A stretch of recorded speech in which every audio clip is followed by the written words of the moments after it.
Hi everyone, and welcome to StudioJake Movie Makeover Masterpiece. On this podcast, we take a film that on paper should have been good.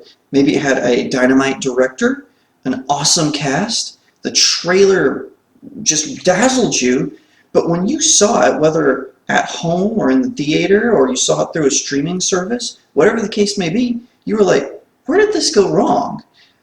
Myself and a special guest, we're going to be talking about these movies, where they went wrong, and how we can fix them. So sit back, relax, and welcome to StudioJake Movie Makeover Masterpiece. On today's edition of StudioJake Movie Makeover Masterpiece, we'll be discussing the Marvel Cinematic Universe sequel Thor Dark World. Originally released in 2013, Thor Dark World had everything right on paper. It showed the consequences of the first film, as well as the Avengers, brought back Loki, and introduced a fan-favorite villain. However, when it premiered in theaters, fans, critics, and audience members alike criticized the film for its story, lack of depth, a few technical mistakes, and the villain. In fact, not even the Prince of Thunder could save it from several people claiming it is the worst MCU movie. Joining me today is my good friend Kelly Campagna, host of the You Got It podcast, who will discuss the glaring flaws, how it affects the Marvel franchise, and how to fix it. So Kelly, how do we fix this film? How do we fix Thor Dark World, widely considered the worst film in the Marvel Cinematic Universe? How do we fix this? Well, here's the thing. I went into Thor the Dark World. I think I actually, as I recall, I saw Thor the Dark World before I saw any of the other Thor movies. So I didn't have really a point of reference for, I'm pretty sure. I can't remember the timeline. But anyway, it's just a frustration because people love Loki. I saw the Avengers before I saw any of these movies. And I loved Loki as a villain. And so the big problem in Thor the Dark World ends up being that they didn't have a villain. They didn't have, because the villain was supposed to be Malekith or Malekith or whatever, however you pronounce it. The fact that I am not even sure how to pronounce this guy's name is a problem. The fact that I can barely even imagine, like, I remember his face was like really white and he had like weird hair, or was it tentacles? The fact that I don't even have a clear picture in my mind of what the villain looked like is the first problem with the story. Without a developed villain, you're not going to have a well-balanced film. And this is something I've talked about a lot on my channel, and I think we've talked about before, possibly on other episodes of your show. But the big problem that I have with a lot of movies is it's so easy to make these really larger-than-life heroes and these really exciting stories based on the heroes, and then, oh, and here's a villain, a nameless, faceless, personless villain that you know nothing about, you really don't care about. There's nothing attractive about them. There's nothing even repulsive about them. They're just the kind of stand-in stick figure of a villain. And so that I think is the first big stumbling block of Thor the Dark World that should have been corrected. They needed to have maybe it was with the casting, but I think it had more to do with the writing and the fact that people just really wanted to focus on Thor. People really wanted to focus on Loki, but I think that was also a misfire. I think that's a second issue that they had with the movie is people went to that movie because Loki. They didn't go to that movie because Thor, or at least they did to a lesser extent. They went to that movie because they wanted to see Tom Hiddleston as Loki, because that was during the heyday of Loki's career. Loki's time, Tom Hiddleston's time as Loki was kind of hit the apex in 2013 when he came out on stage at that Comic-Con, and then it started to go downhill when Thor the Dark World hit, because he was still, such a popular character and people loved him, and his fangirls were rabid, and they were writing fan fiction about, they were marrying Loki in the fan fiction, and it was just, it was a huge deal at the time. And you remember this, that Loki, it was Loki mania everywhere. And I think where they misfired is they downplayed Loki's role in the film. I think he should have had a bigger role, if not maybe a more villainous role. I think that it's a toss-up. I don't think that the movie hinged on whether Loki was an anti-hero or a villain. However, the lack of villain was what I think dragged the movie down significantly. My third problem is the comedy, as always. The comedy in Marvel movies is a place where it's hit or miss, because sometimes it lands and it's amazing and it's hilarious and people love it because it's relatable and you can laugh. But the other problem is that sometimes it doesn't land. Sometimes it's shoehorned in there and people don't like it and people are just like, why? And that's kind of how I felt with a lot of the humor in Thor the Dark World. I didn't think it was funny. I thought it was heavy-handed and it was shoehorned, and it's like you've got here's a great example, Darcy and Darcy's intern. Completely worthless characters that did not need to be in there, which is a shame because Kat Dennings is a really good actress and it was a complete waste of her. I don't know that she's the right character to be in Thor movies necessarily. I thought she played a fine role in the first Thor movie, although it wasn't necessary. And then she was a complete waste in Thor the Dark World. I think she's much better suited because she's famous for her sitcom work. She's much better suited to be in the WandaVision TV series that she's already slated to be in, which is supposed to be based off of sitcoms, than she is suited to be in those Thor movies. And so I think that, and that's just one example. Darcy's intern did not need to be there. Selvig's nude scene did not need to be in there. It did not serve a purpose other than to make the audience cringe. So there's just a lot of things. It's almost like the people in charge of the movie weren't really sure which direction they wanted Thor as a character to go in. And so they had some people pulling him in the comedic direction and other people pulling him in, like, we went on a serious drama. And then they did Loki, justice to a certain extent. But the lack of a villain just takes away from Thor. Thor needs somebody that he's fighting that's formidable, like Loki. Otherwise, Thor just kind of falls flat. And contrasting that again with, then they brought Hela in the third movie. She was an actual larger than life villain with a personality and an agenda that you understood. Whether you agreed with the casting of Cate Blanchett or not is beside the point. She was a developed villain that you were scared of. And with Malekith, you're just not scared of him. And the fact that I would imagine there's probably several people watching this video that are saying, who's Malekith? What? Right. And that's the biggest problem. So that's basically that, just kind of covering the story aspect. That's where my biggest issues lie, and where I think there just needed to be a lot of corrections made. And I'm not sure, kind of go back and start from square one, basically, because it just was it's by far the worst of the Thor movies, and certainly one of the worst Marvel movies that there is. And I totally agree with everything you said. The only points I want to add is, again, on paper, like you were saying, from the story aspect, Malekith is a good villain. In some versions of the Marvel comics, Malekith is actually the villain who took Odin's eye, and also just he's well known. He recently, Jason Aaron, who writes for the Avengers, and he did a bunch of other really popular Marvel story. He did the Hulk story arc where Banner and Hulk got split by Doctor Doom. He's a very talented writer.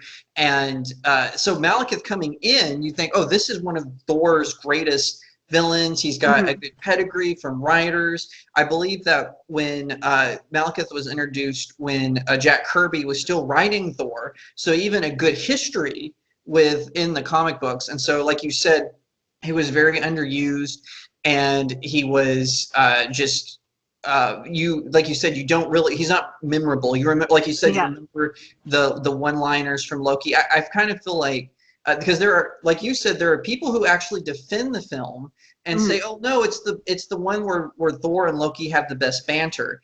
True, but again, the scenes are too few and far between because they couldn't make up their minds if this is a buddy cop film or if it's an action adventure. So we've covered story. So let's talk about directing. And this is one where I'm actually wounded on this film. Like, I have a physical wound because Patty Jenkins was supposed to direct this movie. She was a personal friend of Natalie Portman. And in fact, that's why Natalie Portman had originally left the MCU, was because Patty Jenkins had dropped out of Thor Dark World. Mrs. Portman didn't feel like she was treated correctly. And so they bring in the film's actual director, and I really feel like I feel like he took the Marvel's first draft script, added a couple of commas, and then that was it. Like, he didn't try to build it up. And in Patty Jenkins' defense, they wouldn't let her put her own spin on the script, which DC allowed her to do for Wonder Woman, and of course Wonder Woman turned out to be a fantastic film. So do you think that the movie, the name of the director escapes me, I read up on all this prior to this interview, but his name escaped. That's how forgettable the movie is. You can remember everyone else's names, but do you think that do you think it was his fault, or do you think there was too much studio interference, or do you think it would have been way better with another director? I don't really. I mean, my opinion is obviously Patty Jenkins. She really proved herself with Wonder Woman, that she knows what she's doing when it comes to making superhero movies, and she knows how to make. I don't want to sound social justice warrior-y, but she does know how to deal with female characters and make them so that they're relatable, and so that you don't feel like you're slapped in the face necessarily with like this female power, like all the missteps you saw with Captain Marvel, you did not see with Wonder Woman, because she actually made a well-developed character with a well-developed story and a well-developed villain, and you were scared of the villain, and you loved Wonder Woman. And so looking at that, what could have been with Thor the Dark World, I think that she certainly would have done a better job. I don't know that she could have fixed all of the problems that Marvel was having, because it seems like Marvel itself did not know where to go with the Thor franchise. So I don't know if she would have been given enough freedom to do what she would have wanted to do. So I don't think that Patty Jenkins would have fixed everything. I think that as far as story and as far as understanding characters and how to make a good movie, she would have been fantastic. I don't know that she could have fixed it, because I think that Marvel at the time had just come off of the Avengers, which was this huge high, and then they knew they were going to have to continue to hit those highs, kind of fell back into that habit of making B-list movies when it came to Thor the Dark World.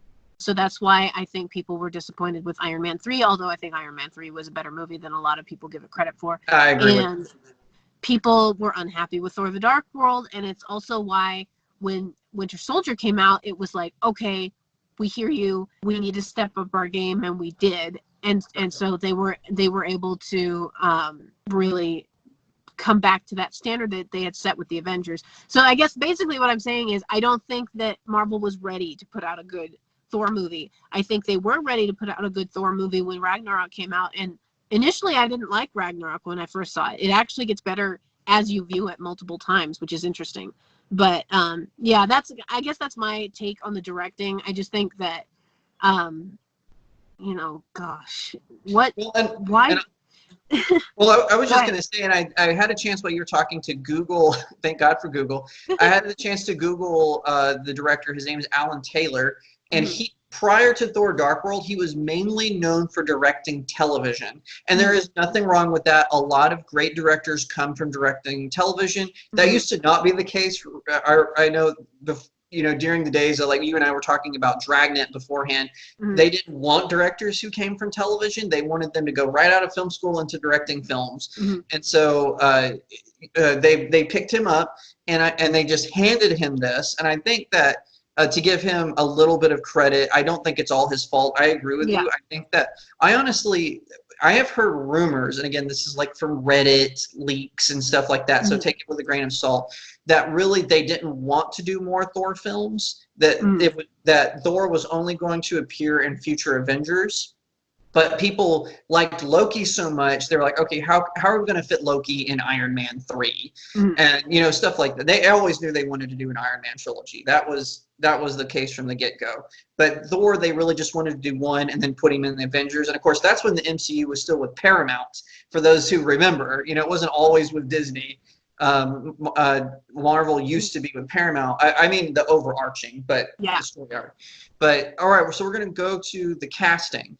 And this is another place where I feel like the casting part is, I feel like, again, really good on paper. All the principal players of the original Thor coming back. There's no recasting drama like they had with Iron Man 2. But again, like you said, some stuff was kind of shoehorned in, like Kat Dennings as Darcy and so on. And I'm just curious your thoughts on, outside of that, do you think that the casting was right, or would you have replaced one of the new characters with a different actor, or even one of the old actors with a new actor? What is your take on how the casting worked out?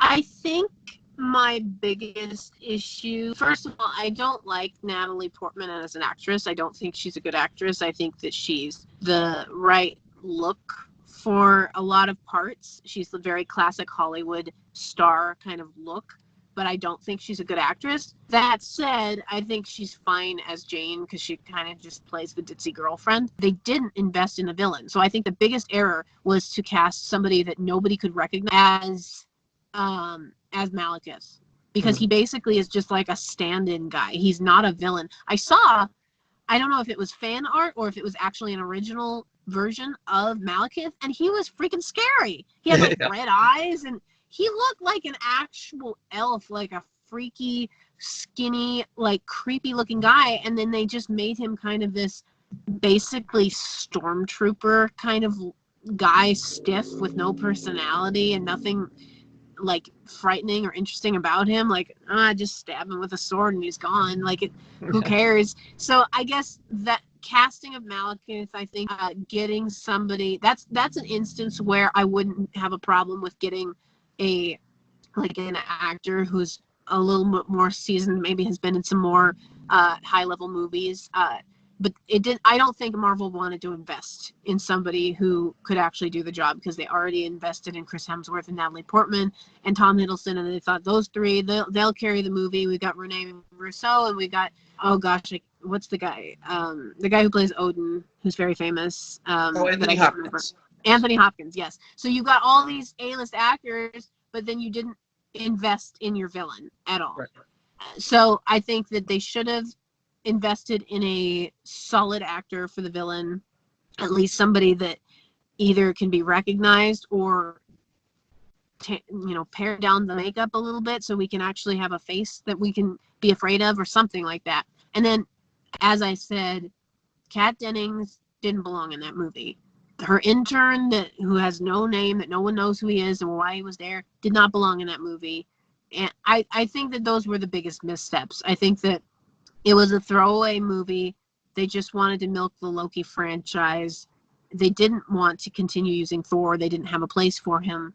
And which is funny, because now Thor is getting his fourth movie, and he's the first Avengers character to get a fourth standalone movie. So that is actually kind of interesting, that now this throwaway franchise is now the franchise that's continuing on. So we'll see how that ends up playing out. But that's basically my thing about the casting. The villain, I can't hammer it home enough that the villain is a huge misstep for them. And I've said that one of the things that people should do more is they should cast a body actor and then have someone else do the voice, which I know is more expensive, but Star Wars made use of this technique. They did it with Darth Maul. Ray Park was Darth Maul physically, but then they got someone with a deeper scary, because I don't know if you've ever heard Ray Park talk, but he has like a very thick Australian accent, which would not have been intimidating as a Sith Lord. So they got a English British actor with a deep voice to be Darth Maul. And then in Rogue One, when they introduced Darth Vader, I actually found out that the guy who's actually in the bodysuit is a wrestler, and that's why Darth Vader looks so freaking big in Rogue One. And then of course they got James Earl Jones to voice him.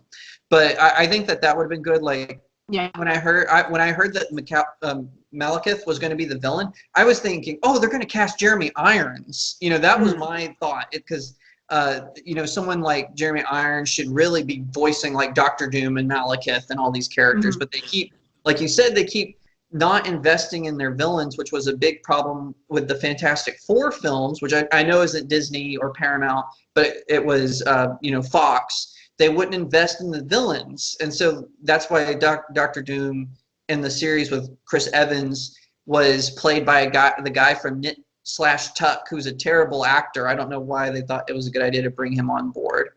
But one last point that is another reason why I think the movie is so poor. Like even like I disagree with people who say this, but even if you look at Age of Ultron and Iron Man 2 and The Incredible Hulk, they're on those the kind of the lesser appreciated Marvel films. But to me, what makes Thor Dark World below them is also the technical problems in the film. So like there's when Jane Foster gets absorbed by the ether. She's at first she's wearing normal clothes. They pull her in, and she's wearing something totally different. 15 minutes later, she's wearing those clothes. So you can tell that they filmed those two scenes at different times. And so there's also technical mistakes in the film, sort of like what was happening with Game of Thrones. And so I was curious, that's the big one that I noticed. Did you notice any kind of technical malfunctions or plot holes that you were like, oh, that also caught my attention as well? Or are you like, no, I think that's pretty much the biggest one and the others are excusable? I don't know. I just think that I don't know. The first thing that comes to mind is the scene where the cell phone is ringing in another world. And while that was kind of funny and they tried to explain it as like the dimensions are colliding and whatever, I just thought that was, it was just, I don't know. I didn't like that scene at all. I also, this is completely not in answer to your question, but Jane Foster's boyfriend, that whole thing was stupid. Like, we didn't need that. No one cared about that. I don't know. Then, and he just kind of falls off the planet. I guess that's kind of a plot, maybe not necessarily a plot hole, but they did not follow that through at all. I would have been more interested in that character if he turned out to be one of the dark elves. That would have been hilarious to have this guy that she's having dinner with at the beginning of the movie, and then it ends up being one of the dark elves in disguise. That would have been so much more interesting. So that's kind of like an addition to the plot that was completely unnecessary, that was just supposed to say, okay, she's trying to move on from Thor because she hasn't seen him in a long time. But we didn't need this idiot boyfriend guy just to make Jane Foster's character even more cringy because she wasn't cringy enough already. I don't know. That, I guess the whole deal with the boyfriend and the fact that they didn't follow through with that, you've got my advice, and I'm not a filmmaker, I'm not a film critic necessarily, I don't have any background in film whatsoever, I only know what I like and what I don't like. But what my advice to anybody who's either writing a book or making a movie is to think of every minute as being valuable to the film. Nothing should be throwaway. That the movies that you can think of that have nothing that is throwaway are like Psycho, for example. No, there's no detail that doesn't have a deeper meaning or doesn't lead into something else that's important. But you have these additions to films like Random Boyfriend here, or Stupid Joke there, or Darcy's Intern here. Those things were waste of film. And I just think it's important for directors and for anybody who's making a movie to just think about this as every single minute is valuable. You are being paid for every single minute of this film. You are wasting money for every minute you put into this film. Worthless. So you need to be thinking about films in that respect. Does this forward the story in any way? Is this something that the audience needs to care about later on? And if not, then you probably should cut it out of the film. And I think that's another reason why we've seen, I think I complained about this on one of my most recent episodes that you were on. I complained about it in any way, how every single movie you go to see in the theater nowadays is 3 hours long. And I think that's one of the reasons is that people making movies are just lazy, and they leave stuff in that they would have otherwise cut out. And they're not thinking of the movie as an art form, as thinking, oh, people want to see more. They want to see more. No, I want to see more of the good stuff and less of the bad stuff. So I guess that is my answer to your question. To your point, that was one of my problems with Batman versus Superman, was I felt like Zack Snyder, he kept in a bunch of stuff that didn't really matter to the plot. And then if you watch the extended version, they explain stuff. So like there's this scene where I always use the scene where the explosion in the Capitol building, and Superman's there. He's the only survivor, and he in the theatrical version he steps out, looks around, and flies away. And my reaction in the theater was, "Where are you going? A bomb just went off. It's your job to save people, Superman. What are you doing?"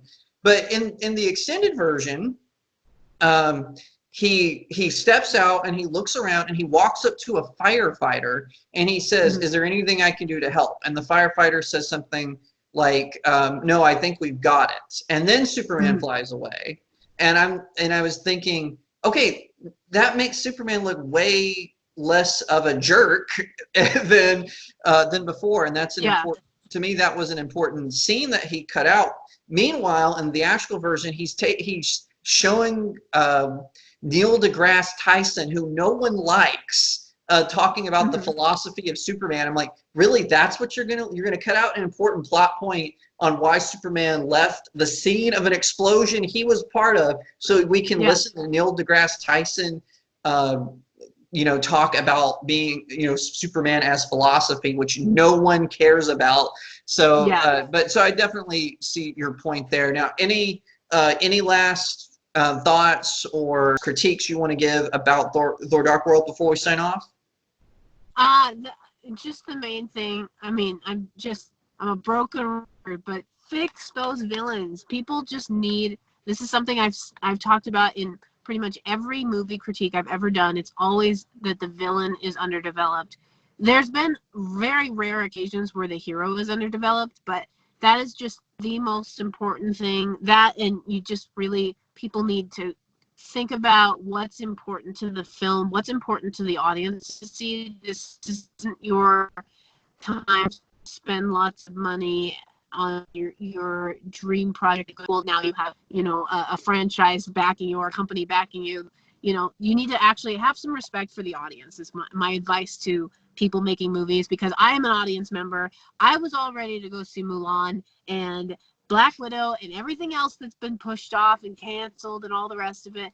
And the reason is because those potentially are good movies, but you're going to drive your audience away if you keep kind of disrespecting them by throwing garbage scenes in and things that just aren't important to them into these movies, and just slap a label on it and hope that nobody notices that this stuff is actually kind of crappy.